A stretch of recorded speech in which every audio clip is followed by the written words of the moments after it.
blessing today.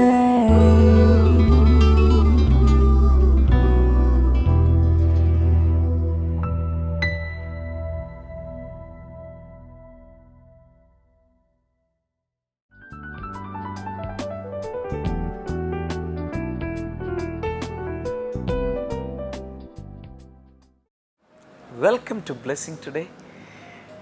ഈ episode ദൈവത്തിൻ്റെ എല്ലാ അനുഗ്രഹങ്ങളും കൂത്തി നിറച്ചുകൊണ്ടാണ് നിങ്ങളുടെ വീടുകളിലേക്ക് എത്തുന്നത്. നിങ്ങൾക്കുള്ള ദൈവിക അനുഗ്രഹങ്ങളും സ്വാതന്ത്ര്യവും വിടുതലും ഉയർച്ചയും എല്ലാം ഇതിനകത്ത് കണ്ടെയ്ൻ ചെയ്തിട്ടുണ്ട്. പ്രാർത്ഥനാപൂർവം ഇന്നത്തെ എപ്പിസോഡ് കാണുക, അനുഗ്രഹങ്ങളിൽ നിറയുക. ഇന്നത്തെ എപ്പിസോഡ് സ്പോൺസർ ചെയ്തിരിക്കുന്നത് P.P. Joseph Carmel mission school, Uttar Pradesh. നമുക്ക് ഒരുമിച്ച് അദ്ദേഹത്തിനും കുടുംബത്തിനും സ്കൂളിനും വേണ്ടി പ്രാർത്ഥിക്കാം. ലോകം എമ്പാടുമുള്ള ബ്ലെസ്സിങ് ടുഡേ വ്യൂവേഴ്സിനോട് ചേർന്ന് ഞാൻ അങ്ങോട്ട് പ്രാർത്ഥിക്കുന്നു. കർത്താവെ, ഈ വർഷം കൂടുതൽ അഡ്മിഷൻ ഈ സ്കൂളിൽ ലഭിക്കട്ടെ. എല്ലാ സ്റ്റാഫിനു വേണ്ടിയും സ്റ്റുഡൻസിനു വേണ്ടിയും പ്രാർത്ഥിക്കുന്നു. കർത്താവെ, ഈ സ്കൂളിലൂടെ അവർ കൂടുതൽ രക്ഷകനെ അറിയുവാൻ ഇടയാകണമേ. കർത്താവ്, P.P. ജോസഫിനായി പ്രാർത്ഥിക്കുന്നു. നീറ്റ് ഇഷ്യൂ എക്സ്പാൻഷൻ സൗഖ്യമാകട്ടെ. ബാക്ക് പെയിൻ സൗഖ്യമാകട്ടെ. യേശുവിൻ്റെ നാമത്തിൽ ബ്ലഡിലുള്ള കുഴപ്പങ്ങൾ മാറിപ്പോകട്ടെ. ആത്മീയ അനുഗ്രഹങ്ങൾക്കായി, കുടുംബത്തിലെ അനുഗ്രഹങ്ങൾക്കായി, സാമ്പത്തിക അനുഗ്രഹങ്ങൾക്കായും പ്രാർത്ഥിക്കുന്നു. വൈഫ് ലൈസയ്ക്കായി പ്രാർത്ഥിക്കുന്നു. ബാക്ക് പെയിൻ സൗഖ്യമാകട്ടെ. Thank you father.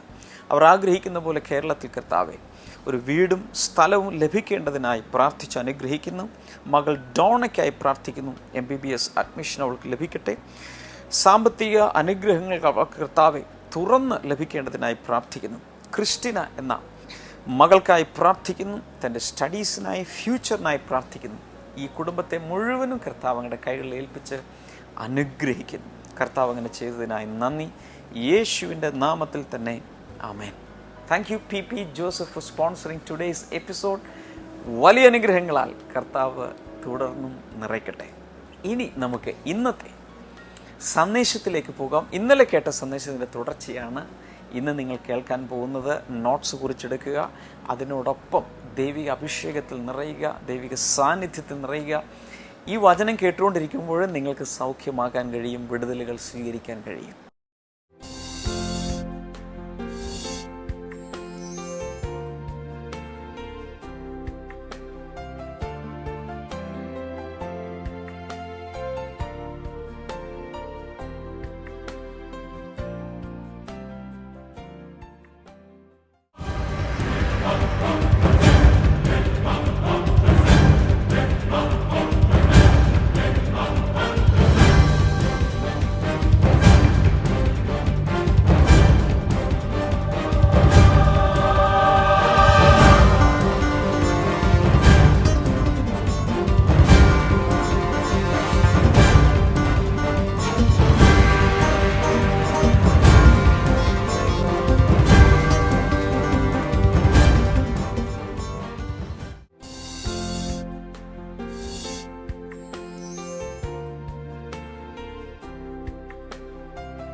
ഒന്ന് കൊരിന്ത്യർ 1-ാം അധ്യായം 4-ാമത്തെ വാക്യം വായിക്കാം.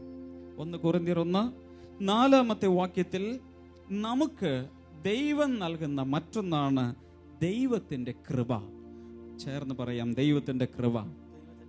ആ വാക്യം വായിച്ച് കേൾക്കാം. ക്രിസ്തുവേശുവിൽ നിങ്ങൾക്ക് നൽകപ്പെട്ട കൃപ നിമിത്തം ഞാൻ നിങ്ങൾക്ക് വേണ്ടി എപ്പോഴും ദൈവത്തിന് സ്തോത്രം ചെയ്യുന്നു. ഉന്നതനായ ഒരു വ്യക്തിക്ക് മാത്രമേ കൃപ കാണിക്കാൻ സാധിക്കൂ. ഹല്ലേലൂയ. താഴ്ന്ന നിലവാരത്തിൽ ഒരാൾക്ക് മുകളിലുള്ള ആളോട് ഒരിക്കലും കൃപ കാണിക്കാൻ സാധ്യമല്ല. അത് കൃപയല്ല. താഴ്ന്ന നിലവാരത്തിൽ ഒരാൾക്ക് അപേക്ഷിക്കാൻ മാത്രമേ സാധിക്കൂ. എന്നാൽ ദൈവം ഏറ്റവും ഉന്നതനായതുകൊണ്ട് അവൻ നമ്മോട് കാണിക്കുന്ന ഒന്നാണ് ദൈവത്തിന്റെ കൃപ. എല്ലാവരും കൈകൾ ഉയർത്തി പറയാം, ദൈവത്തിന്റെ കൃപ. കൂടുതൽ ശക്തിയിൽ പറയാം, ഹല്ലേലൂയ. ബൈബിൾ പറയുന്നു, ദൈവം താഴ്മയുള്ളവർക്ക് തന്റെ കൃപ നൽകുന്നു, നിഗളമുള്ളവരോട് അവൻ എതിർത്ത് നിൽക്കുന്നു. ഹല്ലേലൂയ. അടുത്തിരിക്കുന്ന ആളോട് പറയുക, ദൈവം താഴ്മയുള്ളവർക്ക് തന്റെ കൃപ നൽകുന്നു. നിഗളികളോട്, അഹങ്കാരികളോടോ ദൈവം എതിർത്ത് നിൽക്കുന്നു, ഫൈറ്റ് ചെയ്ത് നിൽക്കുകയാണ്. ഹല്ലേലൂയ. നിഗളമുള്ള ആരെങ്കിലും ഇവിടെ ഇരിപ്പുണ്ടോ? കൃപ ലഭിക്കില്ല. താഴ്മയുള്ള ആരെങ്കിലും ഇവിടെ ഇരിപ്പുണ്ടോ? കൃപയുടെ നിറവ് നിന്റെ സ്വന്തമായിരിക്കും.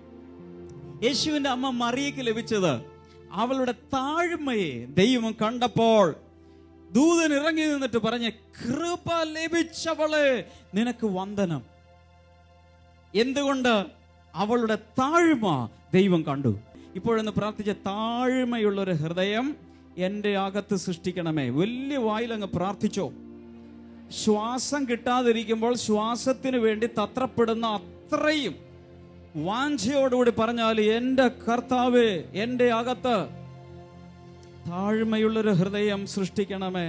കൈകൾ വീശിക്കൊണ്ട് പ്രാർത്ഥിച്ചാലും, ദൈവമേ, താഴ്മയുള്ളൊരു ഹൃദയം എന്നിൽ സൃഷ്ടിക്കണമേ. Thank you Holy spirit.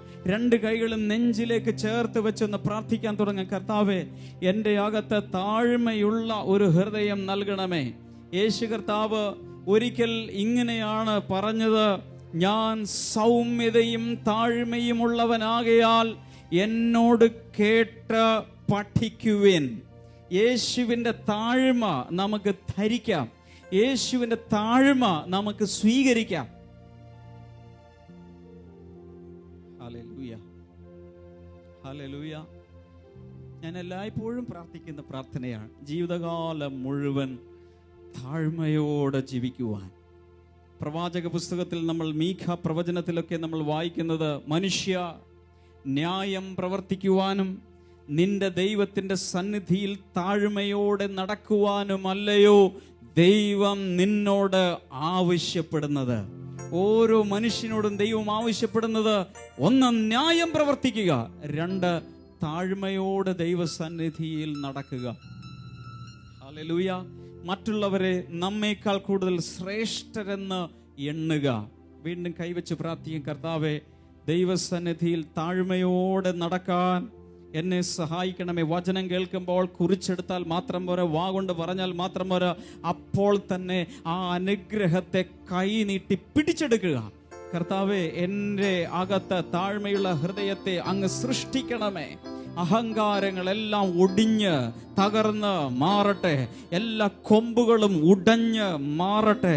എന്നാൽ ദൈവസന്നിധിയിൽ താഴ്മയോടെ നടക്കാൻ അങ്ങനെ സഹായിക്കുമാറാകണമേ. ഹല്ലേലൂയ. അടുത്തതായി ദൈവത്തിൽ നിന്നും പ്രാപിക്കുന്നൊരു കാര്യം ഞാൻ പറയുമ്പോൾ എനിക്ക് this is very exciting thing. നമ്മുടെ ഇവിടെ ഇരിക്കുന്ന എല്ലാവർക്കും ആവശ്യമുള്ളൊരു കാര്യം, അത് ദൈവം സൗജന്യമായി നൽകാൻ ആഗ്രഹിക്കുകയാണ്. 2 തെസ്സലോനിക്കർ 2-ാം അധ്യായം 16-ാമത്തെ വാക്യം. 2 Thessalonians chapter number 2 and verse number 16. നമ്മുടെ കർത്താവായ യേശു ക്രിസ്തു നമ്മെ സ്നേഹിച്ച് കൃപയാൽ നമുക്ക് നിത്യ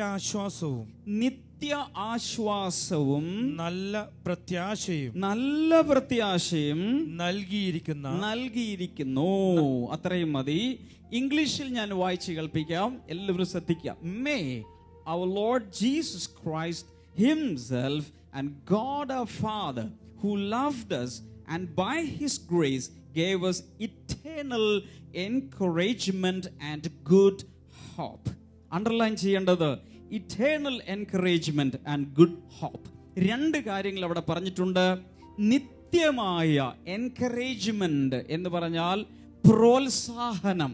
അവിടെ നിത്യ ആശ്വാസം എന്നാണ് മലയാളത്തിൽ തർജ്ജമ ചെയ്തിരിക്കുന്നത്. പക്ഷെ യഥാർത്ഥത്തിൽ അവിടെ വരേണ്ടത് നിത്യമായ പ്രോത്സാഹനം. ഇവിടെ ഇരിക്കുന്ന നിങ്ങളിൽ പലരെയും ഒന്ന് പ്രോത്സാഹിപ്പിക്കാൻ ആരുമില്ല. ഒരു നല്ല കാര്യം പറഞ്ഞാൽ നന്നായിരിക്കുന്നു എന്ന് പറഞ്ഞ് ഒന്ന് തോളിൽ തട്ടാൻ ആരുമില്ല. ചില കുട്ടികളൊക്കെ 100-ൽ 98 മാർക്ക് വാങ്ങിച്ചുകൊണ്ട് വീട്ടിലേക്ക് വരും. ഉടൻ തന്നെ അപ്പൻ മീശ പിരിക്കും, അമ്മ വടിയുമായിട്ട് വന്നിട്ട് 2 മാർക്ക് എവിടെ പോയടാ, ആ 2 മാർക്ക് നീ എവിടെ കൊണ്ടുപോയി കളഞ്ഞു? അതല്ലാതെ 98 മാർക്ക് കിട്ടിയതിന് ഇന്ന് ഒരു 5 സ്റ്റാർ, ഇതാ ഒരു മിഠായി, ഒന്നും വേണ്ട, കൈയൊന്ന് പിടിച്ച് കുലുക്കി ഒന്ന് എടുത്ത് പൊക്കി കൺഗ്രാറ്റുലേഷൻസ് എന്ന് പറയാൻ പലർക്കും അറിയില്ല. ഹലോ, ഭാര്യയ്ക്ക് പരാതി, ഭർത്താവ് പ്രോത്സാഹിപ്പിക്കുന്നില്ല. ഭർത്താവിന് പരാതി, ഭാര്യ ഒന്നും ചെയ്താലും പ്രോത്സാഹിപ്പിക്കാറില്ല. മക്കൾക്ക് പരാതി, എന്തെല്ലാം ചെയ്താലും എൻ്റെ ഡാഡിക്കും മമ്മിക്കും നല്ലത് കാണാനുള്ള കഴിവില്ല, അപ്പോഴും കുറ്റം മാത്രമേ ഉള്ളൂ.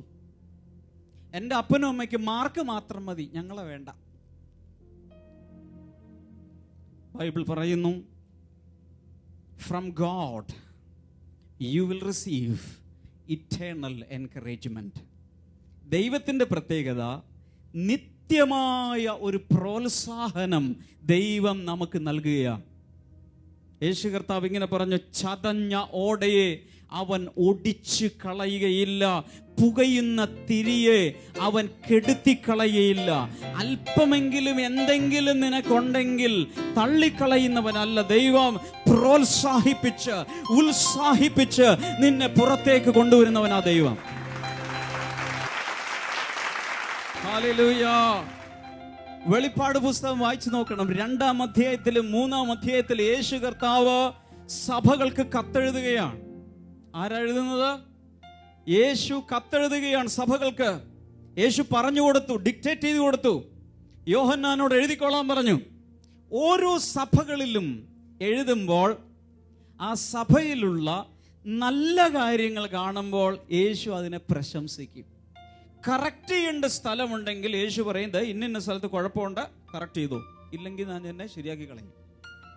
വായിച്ചിട്ടുണ്ടോ വെളിപ്പാട് പുസ്തകം? വെളിപ്പാട് പുസ്തകം എന്ന് പറയുമ്പോൾ തന്നെ ഇവിടെ ഒരു പേടിയാ. ഇതിൽ എന്താണ്ടൊക്കെ മൃഗങ്ങളോ കൊമ്പോ വാലോ തലയോ എന്താണ്ടൊക്കെയുണ്ട്, ഒന്നും മനസ്സിലാകുന്നില്ല ബ്രദറെ. പേടിക്കണ്ട, ആ കാണുന്നതെല്ലാം ചില പ്രതീകങ്ങൾ മാത്രമാണ്. അതിനകത്തൊരു സന്ദേശമുണ്ട്. അന്ത്യകാലത്ത് യേശു കർത്താവ് തൻ്റെ കുഞ്ഞുങ്ങൾക്ക് വേണ്ടി ചെയ്യാനിരിക്കുന്ന മഹാകാര്യങ്ങളെ കുറിച്ചുള്ള സന്ദേശം വെളിപ്പാട് പുസ്തകത്തിൽ ഇരിപ്പുണ്ട്. അതല്ലാതെ മൃഗങ്ങളെ ഒന്നും കണ്ട് പേടിക്കണ്ട, അത് നിങ്ങൾക്കുള്ളതല്ല. ഹല്ലേലൂയ. എന്നാൽ അവിടെ പറഞ്ഞു, ഇതാ ഞാൻ വേഗം വരുന്നു, കൂലിയും പ്രതിഫലവും എൻ്റെ കയ്യിലുണ്ട്. ദൈവമക്കൾക്കുള്ള ദൂതത. ഹല്ലേലൂയ. സിസ്റ്റേഴ്സ്, ബ്രദേഴ്സ്, ആരും പ്രോത്സാഹിപ്പിക്കാനില്ലേ? ദൈവം നിന്നെ പ്രോത്സാഹിപ്പിക്കും. 2 ശമൂവേൽ 30-ാം അധ്യായം 6-ാമത്തെ വാക്യം വായിക്കുമ്പോൾ, ഒരു സമയത്ത് ദാവീദ് എന്ന് പറയുന്ന രാജാവ് താൻ ചെന്ന് യുദ്ധം ചെയ്യുകയാണ്. യുദ്ധത്തിൽ വെച്ച് ചില സംഭവങ്ങൾ ഉണ്ടായി. ഈ യുദ്ധത്തിൽ പടവെട്ടുന്നവരുടെ ഭാര്യമാരെയും കുട്ടികളെയും എല്ലാം ശത്രുക്കൾ പിടിച്ചുകൊണ്ടുപോയി.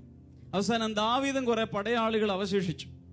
പടയാളികൾക്ക് വലിയ ദേഷ്യമായി. കാരണം ഭാര്യമാരെ നഷ്ടപ്പെട്ടു, മക്കളെ നഷ്ടപ്പെട്ടു. ഇനി ഇയാളെ കൂടെ നടന്നിട്ടെന്തിനാ? അവരെല്ലാവരും ചേർന്ന് കല്ലെടുത്ത് എറിയാൻ പോവുകയാണ്. ആരെ? ദാവീദിനെ എറിയാൻ പോവുകയാണ്.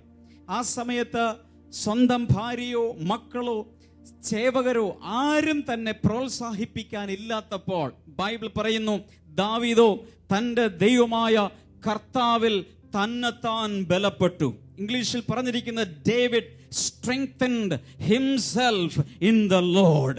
ആരും നിന്നെ പ്രോത്സാഹിപ്പിക്കാനില്ലാത്തപ്പോൾ, നല്ല വാക്ക് പറയാനില്ലാത്തപ്പോൾ, നിന്നെ ഒന്ന് എൻകറേജ് ചെയ്യാനില്ലാത്തപ്പോൾ, നിന്നെ ആശ്വസിപ്പിക്കുന്ന പ്രോത്സാഹിപ്പിക്കുന്ന ഒരു ദൈവമുണ്ട്. Hallelujah, hallelujah. യേശുവിന് ഏറ്റവും അടുത്ത 12 ശിഷ്യന്മാരുണ്ടായിരുന്നു. അതിൽ പ്രധാനിയായിരുന്നു പത്രോസ്. എല്ലാറ്റിനും ഞാനുണ്ട് കർത്താവേ, ആരുമില്ലേലും ഞാനുണ്ട് കർത്താവേ എന്ന് പറയുന്നവനായിരുന്നു പത്രോസ്. വെള്ളത്തിൽ ചാടണോ? അതാ ഞാൻ ചാടിയേക്കാം. മലയെ കയറണോ? ഞാനുണ്ട്. മരിച്ചു വീട്ടിൽ പോണോ? ഞാനും വരുന്നു. എവിടെ വേണേലും വരാൻ തയ്യാറുള്ളവനായിരുന്നു ആര്? പത്രോസ്. പക്ഷെ പുള്ളിക്കും പറ്റി ഒരു തെറ്റ്. ഏറ്റവും ആവശ്യമുള്ള സമയത്ത് അവൻ പറഞ്ഞ, ഞാൻ പുള്ളിയെ അറിയ പോലുമില്ല, ഞാൻ അങ്ങനെ ഒരാളെ കണ്ടിട്ടില്ലെന്നേ. പത്രോസ് യേശുവിനെ പരസ്യമായി തള്ളി പറഞ്ഞു. 3.5 കൊല്ലം കൂടെ നടന്നതാ. ജീവിതത്തിൽ തെറ്റുപറ്റി, ആത്മീയ ജീവിതത്തിൽ തെറ്റുപറ്റി. സ്വന്തം നാഥനെ, കർത്താവിനെ അവൻ തള്ളിപ്പറഞ്ഞു. പക്ഷെ യേശു തള്ളിപ്പറഞ്ഞില്ല. ബൈബിൾ പറയുന്നു, നാം അവിശ്വസ്തരായി തീർന്നാലും അവൻ വിശ്വസ്തനായി പാർക്കുന്നു. യേശുവിനെ അറിയില്ലെന്ന് പറഞ്ഞ പത്രോസിനെ ഒരു കടൽ തീരത്ത് വെച്ച് യേശു മുഖാമുഖം കണ്ടു. പത്രോസിനെ കൊണ്ട് പറയിപ്പിച്ചു, നീ എന്നെ സ്നേഹിക്കുന്നുവോ? പത്രോസ് എന്താ മറുപടി പറഞ്ഞത്? തീർച്ചയായും ഞാൻ അങ്ങയെ സ്നേഹിക്കുന്നുണ്ട്. ആ സാഹചര്യത്തിൽ അങ്ങനെയൊക്കെ പറ്റിപ്പോയി. നീ എന്നെ സ്നേഹിക്കുന്നുണ്ട്? ഉവ്വ് കർത്താവേ, ഞാൻ സ്നേഹിക്കുന്നുണ്ട്. നീ എന്നെ വാസ്തവമായി സ്നേഹിക്കുന്നുണ്ട്? തീർച്ചയായും കർത്താവേ, ഞാൻ സ്നേഹിക്കുന്നുണ്ട്, ഞാൻ സ്നേഹിക്കുന്നുണ്ട്. അവനെ കർത്താവ് തിരിച്ചെടുത്തു. പരിശുദ്ധാത്മാവ് ഇന്ന് പറയുന്നു, ജീവിതത്തിൽ പല പ്രാവശ്യം തെറ്റുകൾ പറ്റി, വിശ്വസിച്ച് ഏറ്റുപറഞ്ഞ ദൈവത്തെ പല സാഹചര്യങ്ങളിൽ അറിയില്ല, കണ്ടില്ല, കേട്ടില്ല എന്ന് നടിച്ച് യേശുവിനോട് വിശ്വസ്തത പുലർത്താൻ കഴിയാതിരുന്ന പലരും ഇന്ന് ഈ ബ്ലെസ്സിംഗ് ഫെസ്റ്റിവലിലുണ്ട്. യേശു പറയുന്ന, നിനക്ക് തെറ്റ് പറ്റി കാണാം, അതൊന്നും കുഴപ്പമില്ല, നീ മനുഷ്യനല്ലേ, മർത്യരുടെ സ്വഭാവം എനിക്കറിയാം, ഞാനും മനുഷ്യനായി ഈ ഭൂമിയിൽ വന്ന് ജീവിച്ചതാ. നിന്റെ പ്രകൃതം, നിന്റെ ബലഹീനത ഞാൻ മനസ്സിലാക്കുന്നു. ആ ബലഹീനതയിൽ തുണ നിൽക്കുവാൻ എൻ്റെ പരിശുദ്ധാത്മാവിനെ ഞാൻ നിന്റെ മേൽ തരും. തെറ്റുപറ്റിയാലും കൈവിടാത്തൊരു യേശു. ഹല്ലേലൂയ. പരാജയപ്പെട്ടാലും വിട്ടുകളയാത്ത യേശു. അതുകൊണ്ട് ബൈബിൾ പറയുന്നു, ഇറ്റേണൽ എൻകറേജ്മെന്റ്, നിത്യമായ ഒരു പ്രോത്സാഹനവും ഒരു പ്രത്യാശയും ദൈവം നിനക്ക് നൽകാൻ ആഗ്രഹിക്കുന്നു. എത്ര പേർക്ക് വേണം? Hallelujah, hallelujah. ഇവിടെ ഇരിക്കുന്ന പലരും നിരാശയിൽ ഡോക്ടറേറ്റ് എടുത്തവരാ. ഇവിടെ ഇരിപ്പുണ്ട്. നിരാശപ്പെടുന്നതിൽ ഡോക്ടറേറ്റ് എടുത്തവരാ. രാവിലെ മുതൽ നിരാശ പിടിച്ച്, എന്തിനീ ജീവിതം, എന്തിനീ പിള്ളേരെ വളർത്തുന്നു, എന്തിനീ മനുഷ്യനെ ഇങ്ങനെ ഞാൻ കൂടെ നടക്കുന്നു, എന്തിന് പ്രാർത്ഥനയ്ക്ക് പോകണം, ഇത്രയൊക്കെ പ്രാർത്ഥിച്ചിട്ട് ദൈവം എന്ത് ചെയ്തു തന്നു? നിരാശയിൽ മാത്രം ജീവിക്കുന്ന പലരും ഇതിനകത്തുണ്ട്.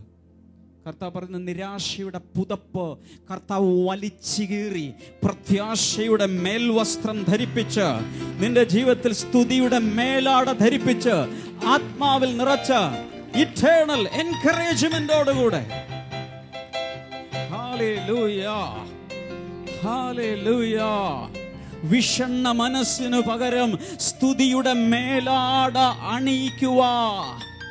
പലർക്കും ഡിപ്രഷന്റെ മരുന്ന് കഴിച്ചാൽ പലരും ജീവിക്കുന്നത്. എന്നാൽ ഡിപ്രഷൻ ആയാലും ഒപ്രഷൻ ആയാലും സപ്രഷൻ ആയാലും അതിനകത്ത് നിന്നും കയറ്റി നീ ഇറങ്ങിപ്പോയ കുഴികളിൽ നിന്ന് പുറത്തെടുത്ത ഉത്സവ വസ്ത്രം ധരിപ്പിച്ച് ആഘോഷത്തോടെ, സന്തോഷത്തോടെ, ആനന്ദത്തോടെ ഭൂമിയിൽ ജീവിക്കാൻ ദൈവത്തിന്റെ ആത്മാവിന്റെ പകർച്ച ഇന്നിവിടെ പെയ്തുകൊണ്ടിരിക്കുക. വേണ്ടവർ കൈകളെ അടിച്ച് ഈ അഭിഷേകത്തിൽ നിറയാൻ തുടങ്ങിയ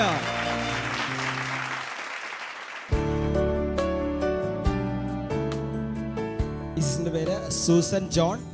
ചെങ്ങന്നൂരിൽ നിന്നാണ് ഈ സിസ്റ്റർ വരുന്നത്.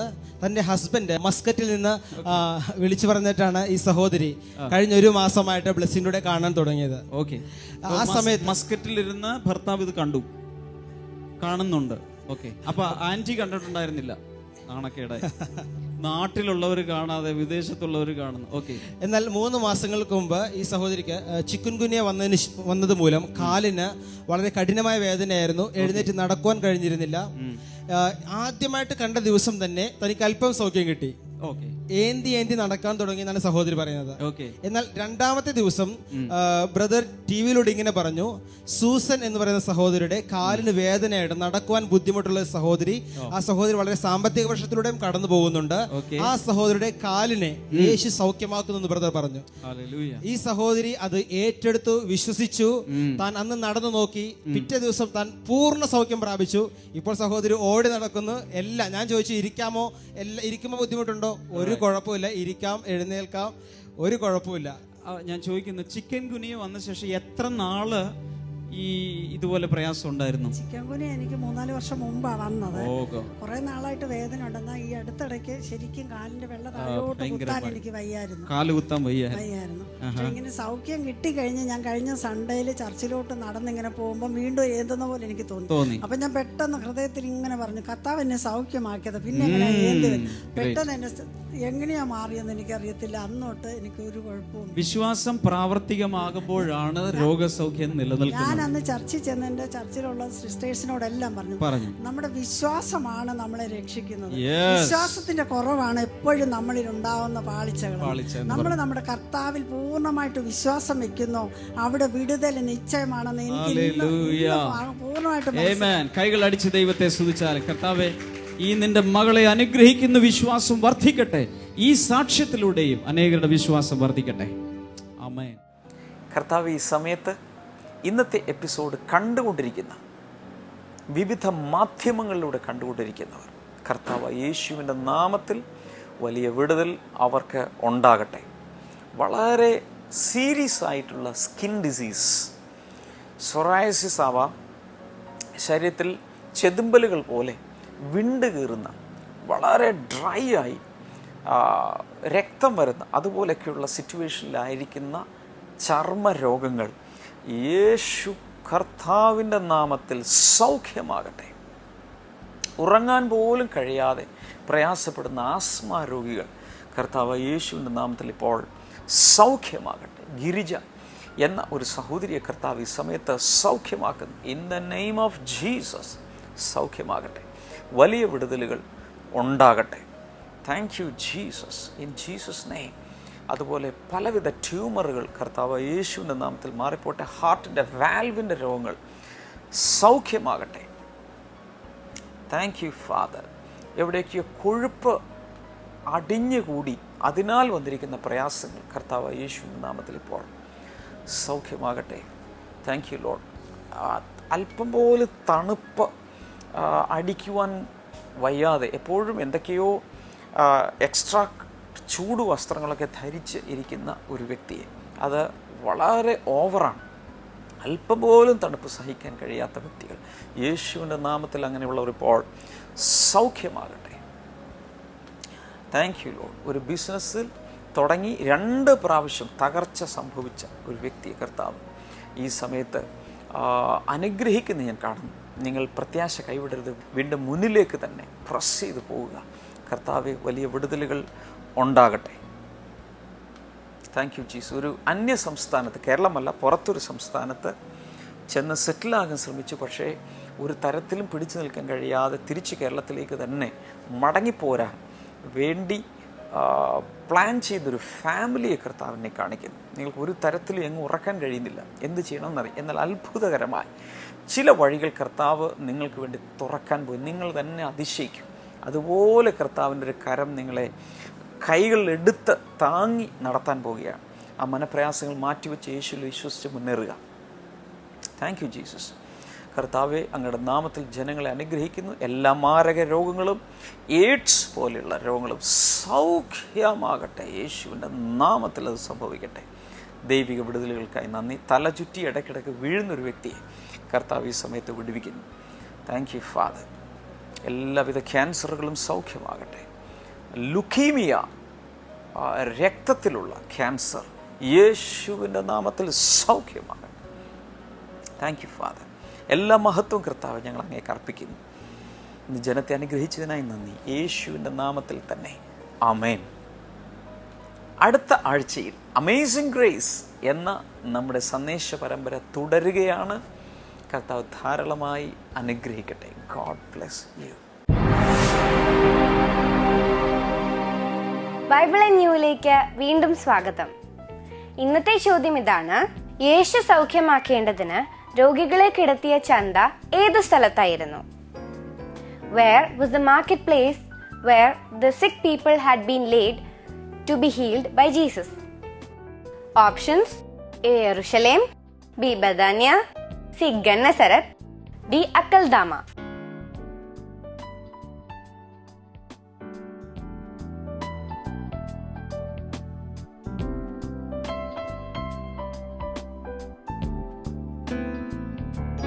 ഈ ചോദ്യത്തിന് ഉത്തരം അറിയാവുന്നവർ എത്രയും പെട്ടെന്ന് സ്ക്രീനിൽ കാണുന്ന നമ്പറിലേക്ക് SMS ചെയ്യുക. നിങ്ങളുടെ ഉത്തരങ്ങൾ 99589959 എന്ന നമ്പറിലേക്ക് SMS ചെയ്യുക. SMS ചെയ്യേണ്ട format BT space option A, B, C or D. ശരിയുത്തരം അയക്കുന്നവരിൽ നിന്ന് ഞങ്ങൾ 5 പേരെ സെലക്ട് ചെയ്ത് OM ബുക്സ് നൽകുന്ന നല്ല അടിപൊളി സമ്മാനങ്ങൾ ഞങ്ങൾ അയച്ചു തരുന്നതാണ്.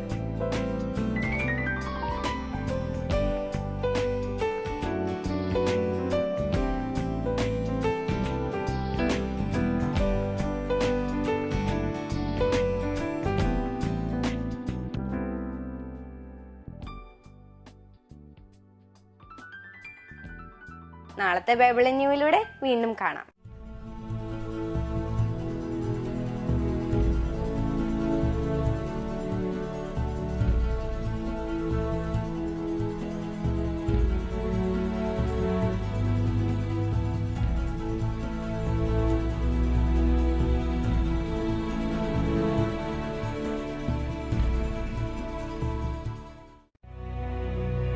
ദൈവത്തിന്റെ അനുഗ്രഹാശിസുകളോടെ ഈ പുതിയ അധ്യയന വർഷത്തിലേക്ക് പ്രവേശിക്കുവാൻ students blessing prayer Ernakulam blessing സെന്ററിൽ വെച്ച് ഈ വരുന്ന ഞായറാഴ്ച ഉച്ചയ്ക്ക് 12 മണി മുതൽ 2 മണി വരെ.